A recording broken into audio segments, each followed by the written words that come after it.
আজকে কে এসেছে আমাদের বাড়িতে? নুরা আপু এসেছে। তো অনেকদিন পরে হচ্ছে আপুর সাথে দেখা।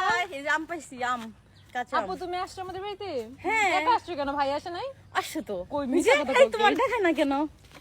ওই যে ওই যে ওই যে ওই যে লম্বা ছেলেটা। এটা কি তোমার হাজবেন্ড? আমি কালকে আসবো, আজকে আসি নাই। আমাদের ভাই আপু চলে এসেছে। না সে আসে নাই তো, এই তুমি আসছো? না আমি আসি নাই, আমি কালকে আসবো। আসে নাই, ক্যামেরা সবাই লাইতেছে, ঘুরে লাইতেছে, দেখায় না। তো যাই হোক, অনেকদিন পরে আপুদের সাথে দেখা। মেজো আপুদের বাসায় আসলাম আমরা। খালামণি তুমি গাছে কি করো? এই দেখ, কেউ দেখে কিনা ফোনে, দেখো তো কেউ দেখে কিনা।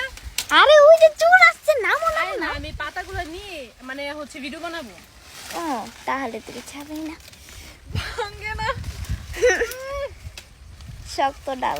আচ্ছা এটা দিয়ে আপাতত বানাই। হ্যাঁ ঠিক আছে। আমার কাপড় ছিঁড়ে গেছে, দামি একটা ওড়না পরছি তো ওড়নাটা ছিঁড়ে গেছে। একদিন সন্ধ্যাবেলা এই নিবি পাতা নিবি, ছাগলে খাই ধরবি, ছাগলে খাইবো।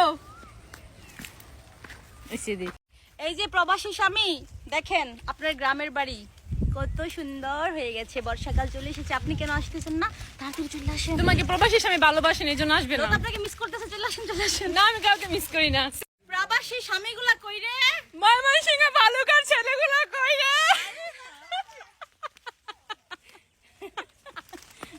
High high. আমার এই গ্রামটা যেমন সুন্দর, আমাদের গ্রামের মেয়েগুলো ঠিক তেমনই সুন্দর। বিয়ে করতে চান? আমাদের গ্রামে প্রস্তাব পাঠান। সবাই দেখেন আমার গ্রামটা কত সুন্দর, আর আমার গ্রামটা যেমন সুন্দর, গ্রামের মেয়েগুলো ঠিক এমন সুন্দর। যারা যারা এখনো বিয়ে করেন নাই, তারা তো আমাদের গ্রামে চলে আসেন, মায়া দেখা যান। আমাদের গ্রামে চলে আসেন, মায়া দেখা যান। এত সুন্দর সুন্দর মাইয়া, যেমন গ্রামের মেয়ে সুন্দর, গ্রামের প্রেমে পড়বেন, মাইয়ার প্রেমে পড়বেন, বুঝছেন? বিয়ার প্রস্তাব পাঠান।